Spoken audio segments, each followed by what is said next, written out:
नमस्कार, किसान समाचार में आपका स्वागत है। मैं हूं साइमा खान। सबसे पहले नजर हेडलाइंस पर। कोच्चि में 16वीं कृषि विज्ञान कांग्रेस का आयोजन। 4 दिवसीय कृषि विज्ञान कांग्रेस का उद्देश्य है भारत की कृषि खाद्य प्रणालियों को टिकाऊ उद्यमों में बदलने के लिए वैज्ञानिक चर्चा। विज्ञान कांग्रेस में भारत और विदेश के कृषि अर्थशास्त्री, वैज्ञानिक, नीति निर्माता, शिक्षाविद, किसान और उद्यमी समेत करीब 1500 प्रतिनिधि हो रहे हैं शामिल। राष्ट्रीय सहकारी विकास निगम की महापरिषद की 89वीं बैठक। केंद्रीय गृह एवं सहकारिता मंत्री अमित शाह का संबोधन। कहा कि प्रधानमंत्री नरेंद्र मोदी के सहकार से समृद्धि के विजन को पूरा करने में एनसीडीसी की है महत्वपूर्ण भूमिका।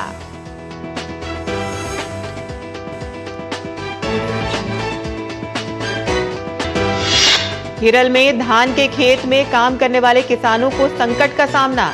नहीं शुरू कर पा रहे हैं अपनी मौसमी खेती। पंचकृषि किसानों का आरोप, केरल सरकार पैडी फील्ड किसानों का नहीं कर रही है समर्थन और सप्लाईको किसानों को उचित पैसा देने के लिए नहीं है तैयार।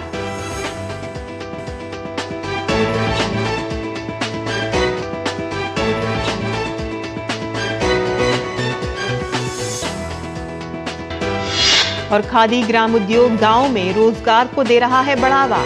महिलाएं बन रही हैं उद्यमशील। खादी के जरिए आत्मनिर्भर भारत की संकल्पना को मिल रही है मजबूती। और अब समाचार विस्तार से। कोच्चि में 16वीं कृषि विज्ञान कांग्रेस का आयोजन हुआ है, जहां 4 दिवसीय कृषि विज्ञान कांग्रेस में केंद्रीय मत्स्य पालन, पशुपालन व डेयरी मंत्री पुरुषोत्तम रुपाला की शिरकत। इसका प्राथमिक उद्देश्य भारत की कृषि खाद्य प्रणालियों को टिकाऊ उद्यमों में बदलने के बारे में एक वैज्ञानिक चर्चा करना है। इसमें भारत और विदेश से करीब 1500 प्रतिनिधि शिरकत कर रहे हैं। इनमें कृषि अर्थशास्त्री, वैज्ञानिक, नीति निर्माता, शिक्षाविद, किसान और उद्यमी शामिल हैं। कृषि और समाज पर इसके प्रभाव से संबंधित 10 विषयों पर चर्चा की जाएगी। भारत में कुपोषण, पोषण सुरक्षा, टिकाऊ कृषि खाद्य प्रणालियों के लिए जलवायु कार्रवाई, आनुवांशिक और जीनोमिक्स में प्रगति, पशुधन उत्पाद, खाद्य प्रणालियों का परिवर्तन, न्यूट्रास्यूटिकल, जलीय कृषि प्रणाली, खाद्य प्रसंस्करण, डिजिटल कृषि, एआई आधारित सिस्टम और कृषि नीति जैसे विषयों को शामिल किया गया है। 16वीं कृषि विज्ञान कांग्रेस का मुख्य आकर्षण किसान वैज्ञानिक विचार विमर्श बैठक है, जो कृषकों एवं वैज्ञानिकों को अपने अनुभवों एवं विचारों को प्रकट करने का मंच प्रदान करेगी। देश के विभिन्न राज्यों से पद्म पुरस्कार से सम्मानित कृषक सहित सफल कृषक अपने अनुभवों को व्यक्त करेंगे और इसके अतिरिक्त कृषि उद्योगों के बीच भी विचार विमर्श बैठक का आयोजन किया जाएगा, जो कृषि एवं उद्योग के बीच की दूरी को कम करके सहयोग और नवोन्मेष बढ़ाएगा। सम्मेलन स्थल पर एक कृषि प्रदर्शनी का भी आयोजन किया जा रहा है। इसमें सार्वजनिक और निजी क्षेत्र के अनुसंधान संस्थानों, विश्वविद्यालयों, कृषि उद्योगों, विस्तार एजेंसियों और गैर सरकारी संगठनों की नवीन कृषि प्रौद्योगिकियों का प्रदर्शन किया जाएगा। केंद्रीय गृह एवं सहकारिता मंत्री श्री अमित शाह ने कल नई दिल्ली में राष्ट्रीय सहकारी विकास निगम एनसीडीसी की महापरिषद की 89वीं बैठक को संबोधित किया। अपने संबोधन में अमित शाह ने कहा कि एनसीडीसी प्रधानमंत्री नरेंद्र मोदी के सहकार से समृद्धि के विजन को पूरा करने में महत्वपूर्ण भूमिका निभा रहा है। उन्होंने कहा कि देश के 60 करोड़ ऐसे लोग जिनके पास पूंजी नहीं है कि आर्थिक समृद्धि का एकमात्र रास्ता सहकारिता है। उन्होंने कहा कि प्रधानमंत्री मोदी के दूरदर्शी नेतृत्व में अपने गठन के बाद से सहकारिता मंत्रालय ने देश में सहकारिता आंदोलन को मजबूत करने और जीडीपी में सहकारी समितियों की हिस्सेदारी बढ़ाने के लिए पिछले 27 महीनों में 52 पहल की हैं। इन पहलों में प्राथमिक कृषि ऋण समितियों को मजबूत करने पर विशेष ध्यान दिया गया है। ईज ऑफ डूइंग बिजनेस की दिशा में भी कई पहलों में पैक्स का कंप्यूटरीकरण, मॉडल उपनियम और पैक्स के कामकाज के विस्तार के लिए डेयरी गोदामों की स्थापना, एलपीजी, पेट्रोल, हरित ऊर्जा वितरण एजेंसियां, बैंकिंग संवाददाता पैक्स द्वारा सामान्य सेवा केंद्र के रूप में 300 से अधिक सेवाएं प्रदान करना और सहकारी समितियों का अद्यतन डेटाबेस तैयार करने जैसी 30 से अधिक व्यावसायिक गतिविधियां शामिल हैं। केंद्रीय सहकारिता मंत्री ने कहा कि राज्य सरकारों की सहायता से एक राष्ट्रीय सहकारी डेटाबेस विकसित किया गया है, जिसमें देश भर के 8 लाख से अधिक सहकारी समितियों का व्यापक, प्रामाणिक और अपडेट डेटा उपलब्ध है। जल शक्ति मंत्रालय के मार्गदर्शन में 2 से 31 अक्टूबर 2023 तक भारत सरकार के सभी केंद्रीय मंत्रालयों, विभागों, संलग्न और अधीनस्थ कार्यालयों व अन्य सरकारी कार्यालयों में साफ सफाई का विशेष अभियान चलाया जा रहा है। नदी विकास एवं गंगा संरक्षण विभाग तथा उससे संबंधित सभी संगठन विशेष अभियान 3.0 पहल के माध्यम से लंबित मामलों के समाधान में तेजी लाने, अव्यवस्था को दूर करने और प्रगतिशील दृष्टिकोण को बढ़ावा देने के उद्देश्य से अपने संबंधित परिसरों व उसके आसपास कार्य स्थान को साफ सुथरा करके बेहतर बनाने के लिए तैयार हैं। इस अभियान के तहत जल संसाधन, नदी विकास एवं गंगा संरक्षण विभाग में निर्धारित किए गए लक्ष्यों को अंतिम रूप दे दिया गया है। कार्य निष्पादन के लिए नोडल अधिकारी नामित किए गए हैं। अभियान से संबंधित गतिविधियों की प्रगति के बारे में वरिष्ठ अधिकारियों के साथ सचिव स्तर पर समीक्षा बैठक भी की जा रही है। इसके अलावा हर दिन होने वाली प्रगति को दैनिक आधार पर पोर्टल पर दर्ज भी किया जा रहा है। तमिलनाडु के चेन्नई में किसान केंद्र सरकार द्वारा गन्ना किसानों को दी धान और गन्ने के लिए न्यूनतम निर्धारित मूल्य सहित अपनी 10 सूत्री मांगों को लेकर राज्य सरकार के खिलाफ विरोध प्रदर्शन कर रहे हैं। राज्य सरकार ने प्रदर्शनकारियों की मांगों को अनदेखा करते हुए जबरन पुलिसकर्मियों ने प्रदर्शनकारी किसानों को हिरासत में लिया।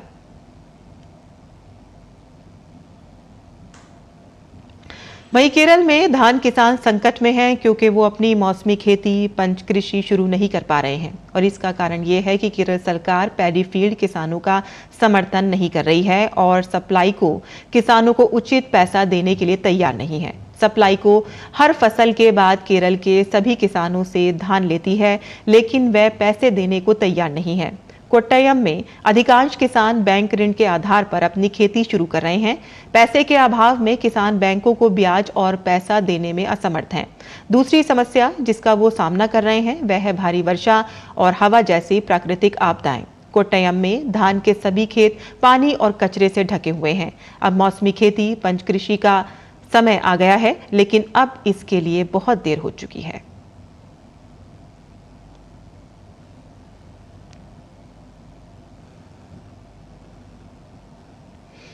जम्मू कश्मीर में जल जीवन मिशन में 70% लक्ष्य प्राप्त कर कीर्तिमान स्थापित किया है।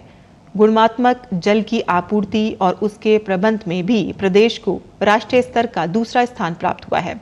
जल जीवन मिशन के अंतर्गत 13,16,000 ग्रामीण परिवारों को नल से जल की आपूर्ति हो रही है। इस मिशन का उद्देश्य प्रत्येक ग्रामीण परिवार को नल से जल उपलब्ध कराना है।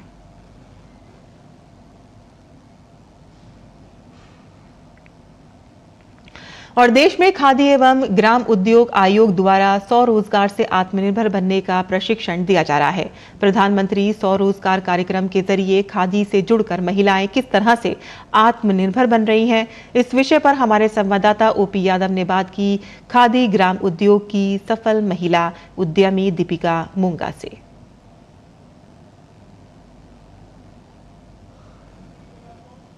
खादी एवं ग्रामोद्योग आयोग भारत सरकार द्वारा ग्रामीण अर्थव्यवस्था को मजबूती प्रदान कराने के लिए न केवल ग्रामीण युवाओं को प्रशिक्षण दिया जाता है, बल्कि महिलाओं को उद्यमशील बनाकर आत्मनिर्भर बनाने का काम भी किया जाता है।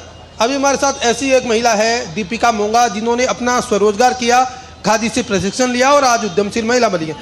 दीपिका जी, आपने खादी से क्या क्या सहयोग लिया? खादी, सबसे पहले मैं आपको बताना चाहूँगी कि मैंने जब खादी से कोर्स किया, खादी ने बहुत अच्छे कोर्सेज हमारे लिए बडिंग एंटरप्रेन्योर्स के लिए शुरू किए हैं। उनमें से एक कोर्स मैंने ऑयल घानी का किया। So that was my first step. उसके बाद कोर्स करने के बाद ये था मन में आया कि हमें हेल्थ को ज़्यादा देना चाहिए, महत्व देना चाहिए। एंड देखते देखते फिर मैंने देखा कि prime minister mister Modi ji ने बहुत सारी स्कीम्स हम लोग के लिए नई लॉन्च करी हैं, जिसमें से PMEGP एक स्कीम है जिसमें एम्प्लॉयमेंट जनरेशन भी है और उसके साथ साथ हम छोटे स्केल से अपने बिजनेसेस को बना सकते हैं, बढ़ा सकते हैं। सो ऐसे मैंने मोदी जी का ये सारा इनिशिएटिव देखा and I really appreciate the way he is looking at. जैसे मैंने अपना काम शुरू किया। कौन कौन से आप उत्पाद बनाते हैं जो कृषि से संबंधित है और उनको आप बेच रहे हैं? सो बेसिकली हमारा एक ऑयल घानी यूनिट है। सो यहाँ पे हम ऑयल्स निकालते हैं कोल्ड प्रेस मैनर में। सो ये ट्रेडिशनल मैनर है, जैसे हम पहले सुना करते थे कि बैल से कोलू चलते थे, तो ये बेसिकली वही चीज़ है। लकड़ी घानी है, अंदर भी लकड़ी होती है जिसके अंदर क्रशिंग होती है, और जो जिसके साथ क्रश करते हैं सीड को वो भी लकड़ी का होता है, इसीलिए हम उसको कच्ची घानी बोलते हैं। और जैसे पहले हमारे बड़े लोग बुज़ुर्ग लोग यूज़ किया करते थे और उनकी सेहत हम देखते थे, बहुत अच्छी सेहत होती थी, तो हम एक्चुअली वही चीज़ एक मशीन के द्वारा हम कर रहे हैं। और उसी तरह हमने एक सेटअप किए, बैल की बजाय मशीन आ गई है जिसमें हम सारे ऑयल्स निकालते हैं, जैसे बादाम का तेल हो गया, मस्टर्ड का तेल हो गया, मूंगफली का तेल है, कुसुम के फूल का तेल है, ऐसे हम बहुत सारे तेल निकालते हैं, तिल्ली का तेल हो गया। तो इसके अलावा हमारे पास जैसे दूसरी चीज़ें आ जाती हैं, गुड़ शक्कर खांड आ जाती हैं, वो भी हम एक्चुअली देसी चीज़ की तरफ हम सबको दोबारा हम प्रोत्साहित कर रहे हैं कि वापस अपने रूट्स की तरफ आएँ। अभी ये बहुत नया काम है, अभी मुझे साल सवा साल हुआ है, बट इस साल सवा साल में मैंने ये देखा है कि टाइम लगता है हर चीज़ को। सबसे पहले तो जो हमारा एक आजकल एक फटाफट काम करने वाला, फटाफट खाना बनना, प्रोसेस फूड और ये सारी इंडस्ट्री आ गई है, इसको हमें चेंज करने में, माइंडसेट चेंज करने में, लोगों को वापस अपनी जड़ों के पास लाने में बहुत टाइम लगेगा। सो जब ये चीज़ कन्वर्शन हो जाती है, जब हम कहते हैं कि लोगों को इसमें अवेयरनेस जनरेट हो जाती है, लोग समझ जाते हैं कि क्या फ़ायदा है, उसके बाद हम इसका अच्छा बेनिफिट देखते हैं। आप युवा है, युवाओं को रोजगार की बहुत ज़रूरत होती है, आपने स्वरोजगार की सोची, तो कितना महत्वपूर्ण है खुद का काम करना और आत्मनिर्भर बनना? मुझे बहुत अच्छा लग रहा है अपना काम करके। मैं खेती से जुड़ा हूँ, हमारा काम स्पेशल गन्ने का है, हमारा कोल्लू है तो हम गुड़ शक्कर खांड बनाते हैं, यहाँ पर अपना सप्लाई करते हैं, मतलब यहाँ पर लोगों को प्रोवाइड करते हैं, तो उसमें अच्छा मुनाफा हो जाता है 25 से 30%। तो देखा आपने, ये खाद्य ग्रामोद्योग आयोग भारत सरकार द्वारा समर्थित, प्रायोजित और सहयोगित एक इकाई है, जिससे इस महिला को न केवल रोजगार के जरिए एक विकल्प मिला है, बल्कि अन्य महिलाओं को प्रेरणा देने के जरिए आत्मनिर्भर भारत की संकल्पना को पूरा करने का एक बेहतरीन उदाहरण भी इन्होंने प्रस्तुत किया है। मेरे सहयोगी कैमरामैन आलोक गुप्ता के साथ में OP Yadav, DD news, Delhi. और भारत सरकार डेयरी क्षेत्र को लगातार बढ़ावा दे रही है। सरकार की पहल से प्रेरित होकर कई किसान आज आत्मनिर्भर बनकर स्वरोजगार कर रहे हैं। और ऐसे ही गुजरात के किसान हैं रमेश भाई रूपाला, जो रमेश भाई ने 200 गिर गायें पाल रखी हैं और दुनिया के 26 देशों में इनके जैविक उत्पाद बिक रहे हैं। गिर गौ जतन संस्थान के जरिए 240 तरह के ये पंचगव्य उत्पाद बनाकर बेच रहे हैं और इनको इस कार्य के लिए हाल ही में केंद्रीय पशुपालन व डेयरी मंत्री पुरुषोत्तम रूपाला ने विश्व डेयरी दिवस पर नई दिल्ली में सम्मानित भी किया है। मैं एक किसान हूँ, गोपालक हूँ। मेरे घर में 200 A1 क्लास गिर गाय है और हम एक संस्थान चलाते हैं, गिर गौ जतन संस्थान। उसके माध्यम से लगभग 26 देश के लोगों को गोपालन की ट्रेनिंग दे चुके हैं और गोपालन के माध्यम से शोषण मुक्त रोजगार कैसे खड़ा हो और उसके गोपालन के माध्यम से ऑर्गेनिक प्रोडक्ट, ऑर्गेनिक फूड लोगों को कैसे प्रोवाइड हो, वो गाय आधारित खेती के माध्यम से ट्रेनिंग दे के करते हैं। और लगभग 240 के आसपास पंचगव्य उत्पाद बनाते हैं, गाय के घी, दूध, दही से, गोबर गोमूत्र से। ऑल वर्ल्ड में ऑफिशियली उसको एक्सपोर्ट करते हैं और लगभग 150 से अधिक लोगों को रोजगार मिल रहा है। तो गाय एक रोजगार का आधार बन सकती है, गाय गाँव का आधार बन सकती है और गाय आरोग्य का आधार भी बन सकती है। और 26वें एनर्जी टेक्नोलॉजी मीट की नई दिल्ली के भारत मंडपम में शुरुआत हुई। पेट्रोलियम एवं प्राकृतिक गैस मंत्री हरदीप सिंह पुरी ने 3 दिनों तक चलने वाली इस बैठक का उद्घाटन किया। इस मौके पर उन्होंने एक प्रदर्शनी का भी उद्घाटन किया, जिसमें ऊर्जा क्षेत्र, खासकर रिफाइनिंग और पेट्रोकेमिकल सेक्टर में हुई तकनीकी विकास को दर्शाया गया। हरदीप सिंह पुरी ने इस मौके पर कहा कि सरकार देश में बायोफ्यूल के इस्तेमाल को बढ़ावा दे रही है। उन्होंने कहा कि भारत में 2070 तक शून्य उत्सर्जन के लक्ष्य को समय से पहले हासिल किया जा सकता है। और किसान समाचार में अब बात करते हैं मंडी भाव की और आइए देखते हैं कि क्या रहा देश भर की मंडियों का भाव।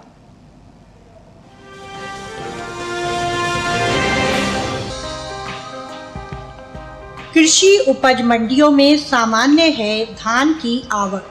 घरेलू स्तर पर 1308.37 लाख टन धान की उपज अनुमानित। इस साल धान की रिकॉर्ड पैदावार का अनुमान। चालू खरीफ सीजन में देश के ज्यादातर हिस्सों में धान की बुआई चल रही है। कृषि मंत्रालय की ओर से जारी ताज़ा आंकड़ों के मुताबिक साल 2023 के लिए खरीफ धान की बुआई बीते साल से आगे चल रही है। 22 सितंबर तक खरीफ धान की बुआई 411 लाख हेक्टेयर के पार पहुंच गई है, जबकि बीते साल इस दौरान खरीफ धान की बुआई 400,72,000 हेक्टेयर में हुई थी। यानी इस साल खरीफ धान की बुआई बीते साल के मुकाबले 10,08,000 हेक्टेयर आगे चल रही है। फिलहाल मंडियों में धान की आवक सामान्य बनी हुई है। धान का कटोरा कहे जाने वाले राज्य छत्तीसगढ़ की नगरी मंडी में 7 अक्टूबर को धान का भाव रहा 2,000 रुपए। 9 अक्टूबर को इसके भाव में कोई बदलाव देखने को नहीं मिला और भाव 2,000 रुपए पर बना रहा। पंजाब की जलालाबाद मंडी में इस दौरान धान के सौदों में मजबूती के साथ कारोबार हुआ। यहाँ 7 अक्टूबर को धान का भाव था 2,300 रुपए। 9 अक्टूबर को इसके सौदे 50 रुपए चढ़कर 2,350 रुपए पर हुए। हालांकि राज्य की ही जालंधर सिटी में बीते 2 दिनों के दौरान धान के स्थिर भाव रहे। यहाँ 7 और 9 अक्टूबर को धान 2,203 रुपए पर बिकी। उत्तर प्रदेश की सीतापुर मंडी में 7 अक्टूबर को धान का भाव था 2,070 रुपए। 9 अक्टूबर को इसके सौदों में 10 रुपए की तेजी आई और भाव हो गया 2,080 रुपए। उत्तर प्रदेश की दूसरी मंडियों में धान के भाव की बात करें तो सप्ताह के पहले दिन सोमवार को फैजाबाद मंडी में सामान्य धान का भाव रहा 1,990 रुपए। लालागंज मंडी में भाव रहा 2,200 रुपए, जबकि राज्य की ही बदायूं मंडी में इस दौरान धान के सौदे 2,400 रुपए पर हुए। बात धान की पैदावार की करें तो घरेलू स्तर पर इस साल धान की पैदावार रिकॉर्ड स्तर पर की जा सकती है। कृषि मंत्रालय के तीसरे अग्रिम अनुमान के मुताबिक देश में धान की उपज साल 2022-23 के दौरान 1,355.42 लाख टन होने का अनुमान जताया गया है। ये उपज पिछले साल की तुलना में 60.71 लाख टन अधिक है, जबकि साल 2021-22 में धान की पैदावार 1,294.71 लाख टन रही थी।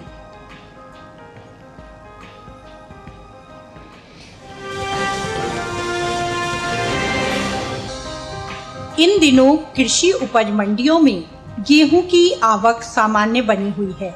भाव पर नजर डालें तो सोमवार को मालपुरा और खातेगांव मंडी में गेहूं के सौदों में मजबूती के साथ कारोबार हुआ, जबकि गाजियाबाद, बदायूं और आसनसोल मंडी में इस दौरान धान के सौदे बिना किसी फेरबदल के साथ हुए। एग मार्क नेट के मुताबिक उत्तर प्रदेश की गाजियाबाद मंडी में 7 अक्टूबर को धारा गेहूं का भाव 2,360 था। 9 अक्टूबर को इसके भाव में कोई बदलाव देखने को नहीं मिला और भाव 2,360 रुपए पर बरकरार रहा।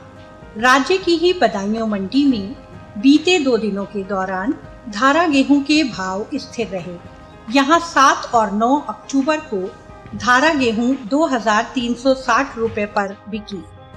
राजस्थान की मालपुरा मंडी में इस दौरान गेहूं के सौदों में बढ़त के साथ कारोबार हुआ। यहाँ 7 अक्टूबर को गेहूं का भाव था 2,325 रुपए। 9 अक्टूबर को इसके सौदे 15 रुपए चढ़कर 2,340 रुपए पर हुए। पश्चिम बंगाल की आसनसोल मंडी में 7 अक्टूबर को गेहूं का भाव रहा 2,700 रुपए। 9 अक्टूबर को इसके सौदे बिना किसी उठापटक के 2,700 रुपए पर हुए। गेहूं की उपज की बात करें तो इस साल देश में घरेलू स्तर पर रबी गेहूं की पैदावार रिकॉर्ड स्तर पर जा सकती है, जिसका असर गेहूं के बाजार भाव पर पड़ता दिख रहा है। कृषि मंत्रालय के तीसरे अग्रिम अनुमान के मुताबिक साल 2022-23 के दौरान देश में रबी गेहूं की उपज 1127.43 लाख टन अनुमानित है, जो पिछले साल के उत्पादन की तुलना में 50.01 लाख टन अधिक है। वहीं बीते साल इस दौरान रबी गेहूं की पैदावार 1077.42 लाख टन रही थी।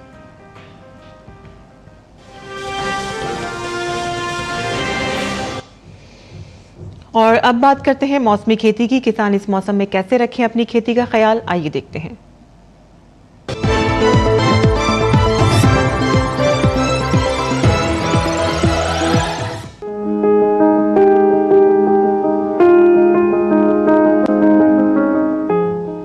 बिहार में किसान आलू की कुफरी सूर्या जैसी किस्मों की बुआई कर लें। बिहार में धान में ब्लास्ट रोग दिखाई देने पर इसके नियंत्रण के लिए बाविस्टीन का छिड़काव करें। बिहार में ही इस मौसम में मटर की पूसा प्रगति किस्म की बुआई की जा सकती है।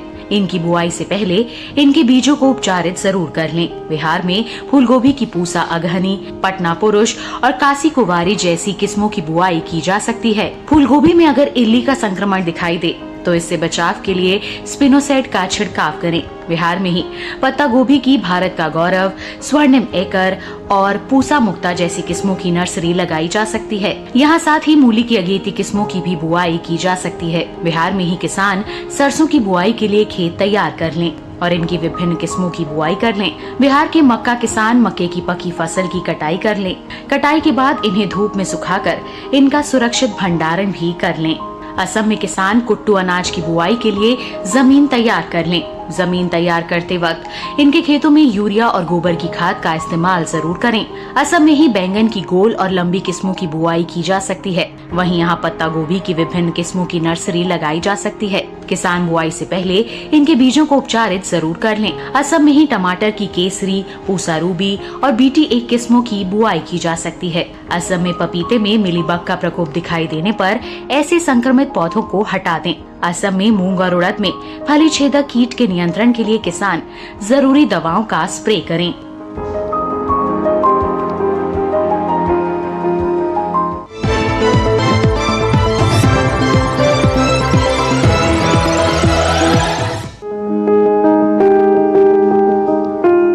ये समय पत्ता गोभी की बुआई के लिए काफी बेहतर है। पत्ता गोभी की बुआई सितंबर से नवंबर तक की जा सकती है। किसान पूसा मुक्ता किस्म लगा सकते हैं। इस किस्म की बुआई पूरे भारत में किसी भी इलाके में की जा सकती है। इस किस्म की 1 हेक्टेयर में बुआई करने पर 300 क्विंटल तक की पत्ता गोभी ली जा सकती है। इस किस्म की पत्ता गोभी आकार में मध्यम, चपटी और गोल होती है। इसके पत्ते हल्के हरे रंग के होते हैं। पत्ते के किनारे लहरदार होते हैं। पत्ता गोभी की ये किस्म बुआई के 70 से 75 दिनों बाद तैयार हो जाती है। इसके अलावा किसान गोल्डन एकड़ किस्म भी लगा सकते हैं। बुआई के 60 से 75 दिनों में तैयार हो जाती है। 1 हेक्टेयर में लगाने पर 200 से 240 क्विंटल तक उपज ली जा सकती है। ये छोटे आकार की लेकिन ठोस होती है। इसके अलावा पूसा बंद गोभी संकर एक किस्म भी लगाई जा सकती है। ये किस्म जम्मू कश्मीर, हिमाचल प्रदेश और उत्तर प्रदेश में लगाने के लिए उपयुक्त है। 1 हेक्टेयर में इसकी 350 से 400 क्विंटल तक की उपज ली जा सकती है। इसके बाद बंद गोल, ठोस, हरे और बाहरी पत्तियों से लहरनुमा ढके हुए होते हैं। बुआई से पहले खेतों को जोतकर अच्छी तरह तैयार कर ले। खरपतवार को पूरी तरह से साफ कर ले। 1 हेक्टेयर में बिजाई के लिए 400 से 500 ग्राम बीज काफी रहेंगे। बुआई के समय कतार से कतार की दूरी 45 से 50 सेंटीमीटर और पौध से पौध की दूरी 30 से 40 सेंटीमीटर रखें। बुआई के तुरंत बाद पहली सिंचाई कर दे। इसके बाद 7 से 10 दिन के अंतराल पर सिंचाई करें। खरपतवार पर काबू के लिए 2 बार निराई करें।